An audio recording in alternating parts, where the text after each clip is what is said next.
इसके मशहूर बादशाह राजन डीजे कटहरी बाजार वाले।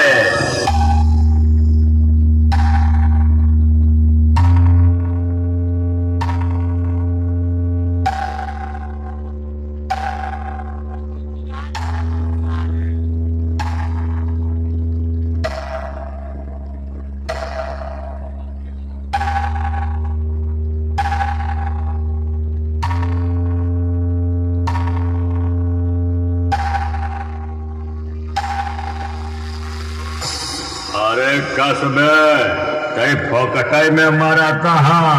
सुन, अरे मर जा फोकट में ही तो इसको लियो बचा राजन डी इसके मशहूर बादशाह राजन डीजे कटहरी बाजार वाले।